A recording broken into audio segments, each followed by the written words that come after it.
મંજિલ ન મળી એમાં મુકદ્દરનો વાંક છે, વળવાનો હું હતો અને રસ્તો વળી ગયો. થાનગઢ મારું ગામ છે ને હાઈસ્કૂલથી ખોડિયારનું મંદિર છે, ત્યાં હું 32 વર્ષથી રોજ સાંજે હાલું છું. હવે તો બાપુ મ્યુનિસિપાલિટીએ શાહબુદ્દીન રાઠોડ માર્ગ એવું નામ આપ્યું છે. અને રોજ હું સાંજે હાલવા જઉં છું.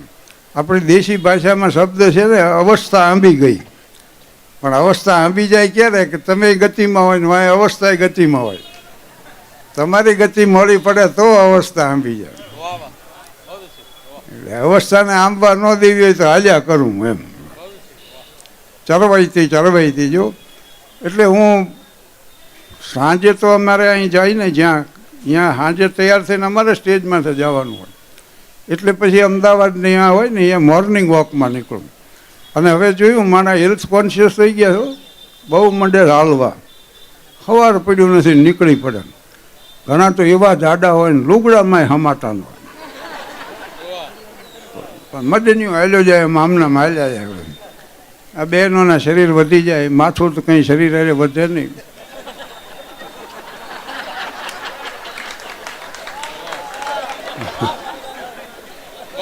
પછી આમ પાછળથી જુઓ ને તો મોટા ગોળામાંથી નાનકુક બજાર મૂક્યો હોય એવું લાગે. અમારે એક બેનનું એવું જાડું શરીરને ઉનાળાનો ધોમ તકેલો ને એમાં નીકળ્યા. એ બાલમંદિરના બાળકો મીડિયા વાય હાલવા. એ બેન ખીજી ગયા કે હે કેમ તમે મારી પાછળ આવો? બાળકો કે તમારા છાયામાં હાલ્યા આવી.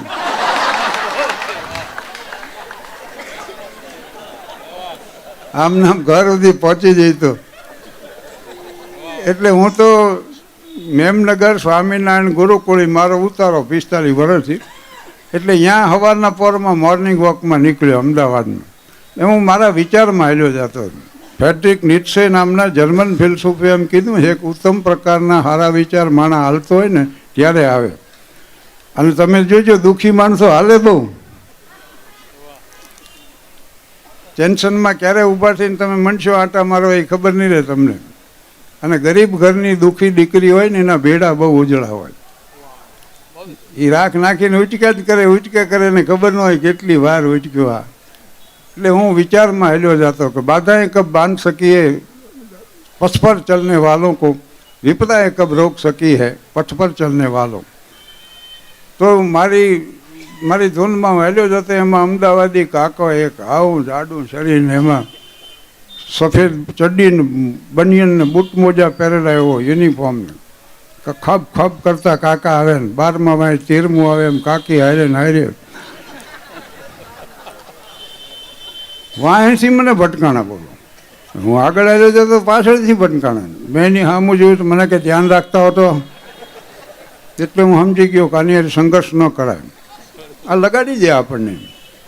પણ કાકીએ કીધું કે તમારા કાકાના બોલ્યા હું જોઈશો ને આગલા બે હારે ભટકાણા પડી ગયા, તમે ઊભા તો રહીએ ક્યાં કંઈ થયું. મેં કીધું હાલો દિવસ નથી સારો હોઈ ગયો.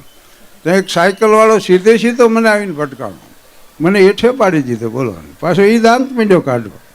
મને કે ભાગશાળી છો? અરે શેના ભાગશાળી? અરે કે હું કાયમ ખટારો લઈને નીકળું છું.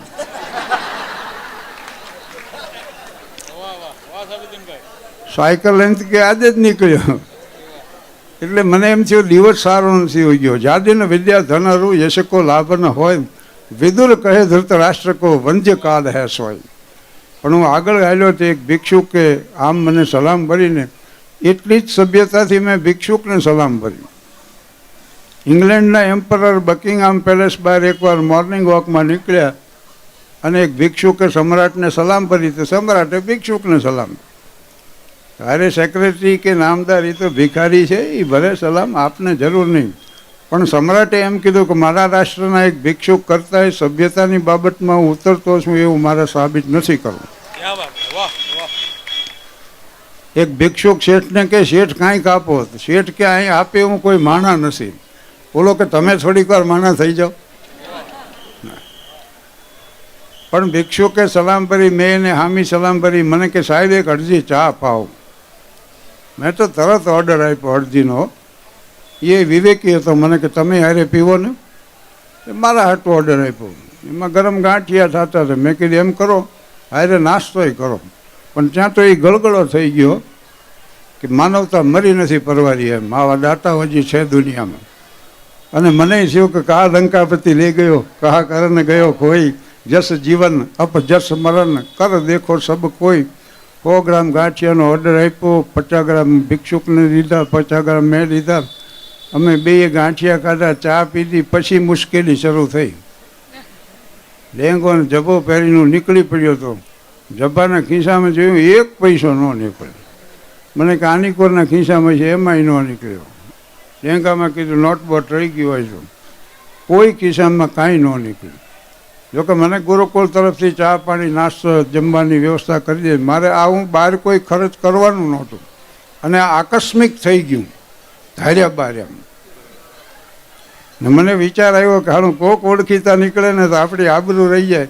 પણ તમે જોજો, પાસે ટિકિટ હોય ત્યારે ટીટી નથી આવતા.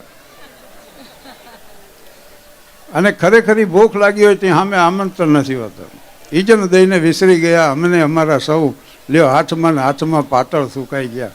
અને કોઈ ઓળખીતું ત્યાંથી નીકળ્યું. આ તો ડૉક્ટર બંધ કરાવે ને, આઈસ્ક્રીમ બંધ, તળેલું બંધ, સૂકો મેવો બંધ, હાઈ પ્રોટીન ડાયટ બંધ. તેની જોજો એક દીમાં 2 આમંત્રણ હોય. પછી અણકોટમાં બધું જોઈને આપણે જેમ રવાના થવું ને એમ થાય.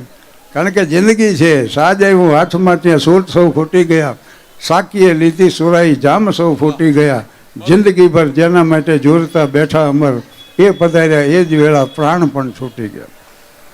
પહેલાં માણસ સંપત્તિ મેળવવા હાટું સ્વાસ્થ્યનો ભોગ આપે, પછી સ્વાસ્થ્ય પાછું મેળવવા સંપત્તિનો ભોગ આપે. અને જીવનના અંતે નથી સ્વાસ્થ્ય હોતું, નથી સંપત્તિ હોતી. એક અજંપો હોય છે કે ગુનેગારોं की दुनिया में आकर हम भी गुनाह कर बैठे, कैसी पाई थी जिंदगी कैसी तबाह कर बैठे. કોઈ અહીંયાથી નીકળ્યું નહીં. મેં જબ્બો પહેર્યો તો મને ખબર હતી અહીં ખિસ્સું નથી, તોય મેં તો 3 વાર આમ કર્યું ને. ભિક્ષુક બધું સમજી ગયો. મને કે રવા દો મથોમાં ખોટા, હું પૈસા ચૂકવી દઉં. એ વહેલો 8-10 મંદિર ફરી આવેલો. મરણ મોડી કાઢે એમ પરચુરણ કાઢ્યો. અને અમારા બેયના ચાના ગાંઠિયાના પૈસા એણે ચૂક્યા. બોલો, દાતારી કરવા હું ગયો હતો. પણ મને દુઃખ બહુ થયું. મેં કીધું હાલું ભિક્ષુક આપણા પૈસા ચૂકવે. તરત રિક્ષા ઊભી રખાવી. મેં કીધું બેસી જાઓ રિક્ષામાં. ગુરુકુળમાં ઉતર્યો છું, તમે જે ખર્ચ કર્યો એ બધું તમને આપી દઈશ. અને ઉપરથી મેં કીધું 10 રૂપિયા આપીશ. પણ એ વિચાર કરીને મને કે ચામાં ને ગાંઠિયામાં પાડ્યો, હવે રિક્ષામાં રવા દો.